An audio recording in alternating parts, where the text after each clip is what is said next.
What did you think of it? Was it good or bad? What do you think of the original game when it came out? I remember it. It was fantastic. I remember playing it on, I believe, first computer, 386. Yeah, and that was mine. Yeah, great game. Very good. Yeah. Now the different versions, I noticed that like on the Nintendo version, the Super Nintendo or the PC version, the sound effects are a little different. Right. And we actually got the clips you see from the SNES version because we could not get emulation to run on the PC. Yeah, as much as we tried, and we even tried using a little video camera. Yeah, and that wasn't well at all. On a PC, on a laptop, but the sound effects for PC I thought were a lot better. That's where you get all of the Sieg Halt and Mein Leben, please, like that. Yeah, so. Exactly. Well, let's jump right into our next set of reviews. Starting off the mix is our bonus coverage of EA's The Godfather. Now, before we get into the review, Justin, you actually seen some of the footage while I was sitting there taking it for the review we're about to see. What did you think of it?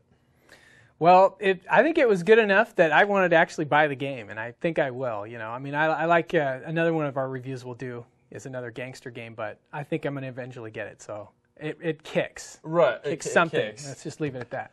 Well, you're actually talking about another game we have called Gangland. We have lined up for next week or a week after, whatnot, reviews. Here's my thoughts on The Godfather. Welcome to Little Italy.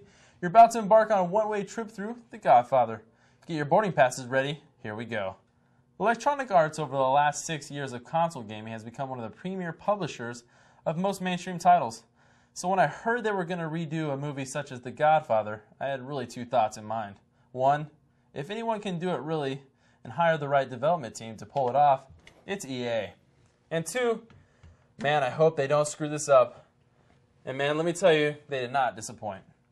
The game starts off with you as a child in the streets of Little Italy as you witness your father's murder. You are then approached by the Don, who explains your revenge. You are old enough, and the time is right. You will take your revenge. Your story, however, is meant to run in parallel with the movie, as you experience both throughout the game. Right off the bat, you're interacting with a perfect mix of storytelling and interactivity with Luca Brasi. As you get into the meat and potatoes of this Grand Theft Auto style game, you really get engrossed with its involvement and depth.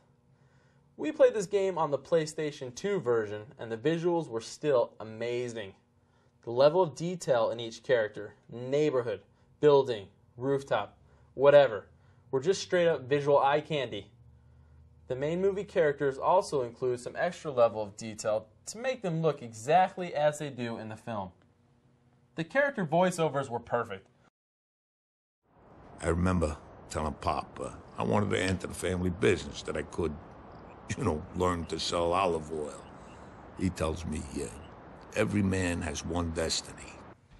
The sound effects in the game were fantastic as well, and I feel compelled to rate the sights and sound overall with an A. The learning curve is short and effective, and really we don't have much to say about that, and I rate it an A+. The game involvement is done insanely well. This game's real name should be GTA Godfather style on Nitrous. With all the wonderful things San Andreas brought us, The Godfather really dives even deeper, if possible, into the mobster world tie-ins. In this game, you have the ability to bribe police, dance with the ladies of the night, take over the local businesses, and unravel racketeering scandals, increasing your level in the family.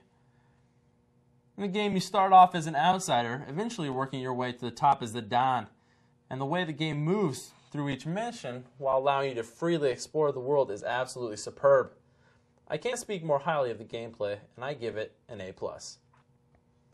I had a hard time reviewing this game, reason being I spent hour after hour after hour taking over businesses, running down trucks, discovering warehouses and taking them over, that when I did get back to the story and went into the next thing, I spent hours after hours doing it all over again in a new section of town. For this reason, I give the replayability factor an A. Not all is good, however. After talking this game up so much, it's hard to imagine there is a bad. Aside from Michael Corleone's horrific voiceover. I don't know, but I have an idea. I'm gonna get the nurse to move my father to another room. We start off with the controls. On the PS2, controlling actions for your character is horrendous. Having to switch back and forth on the fly between the joystick and the directional pad to reload and switch weapons is dang near impossible if you're in the mix with 1,000 guys. The lock-on mechanism was extremely buggy and without some sort of threat priority. The only good part of the control is the action button did exactly what it's supposed to do, an action. For the PS2, I rate them a D+. And for our category of the wildcard addictiveness, definitely a B+.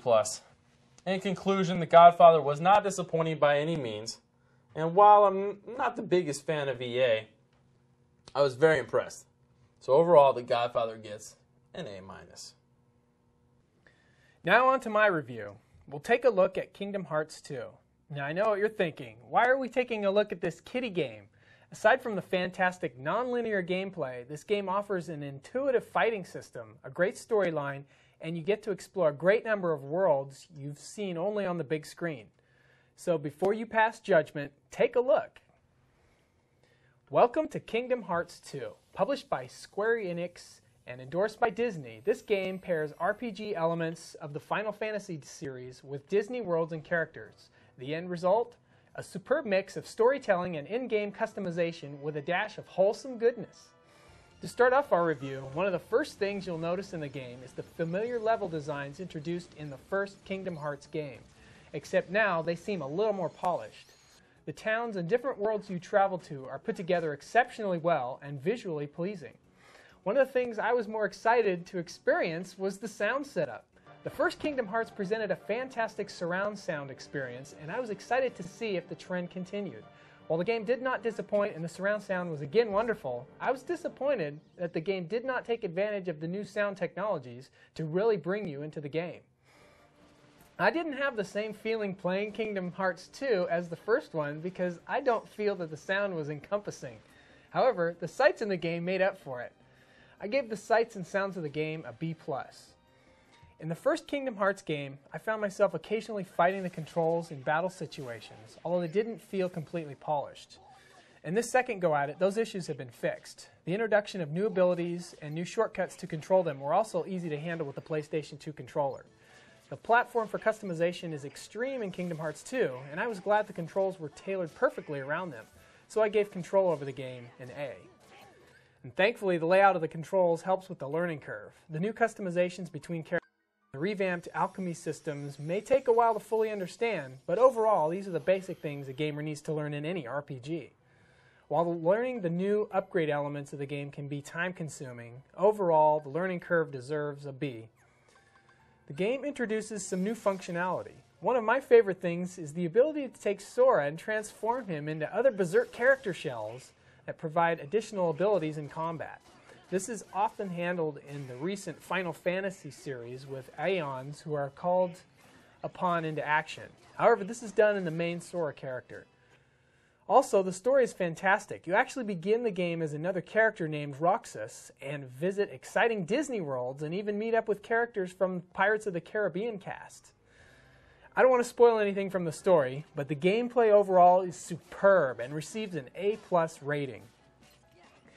If you forgot to visit some of the worlds, do not finish a quest, or just want to spend hours customizing your own vehicle to drive around in the cosmos, you can. It's your favorite dummy engineers here, ready for duty. And bail! That's where the replayability factor comes in. However, when I was done with the game and the story was told, I didn't have the desire to go back and do those things. Therefore, I gave the replayability a C+. Kingdom Hearts 2 really entrenches you in wanting to find out what happens next, and it's hard to set down the controller until you find out where the story goes and what's next on your quest to weed out the Heartless and Organization 13. The addictiveness of the game deserves the highest honors, an A+. Overall, KH2 is a fantastic game that tells a great story. The good outweighs the bad, and the game is a great RPG for all to enjoy. Overall, this is a good buy, and I'd lend you my opinion by rating this title an A.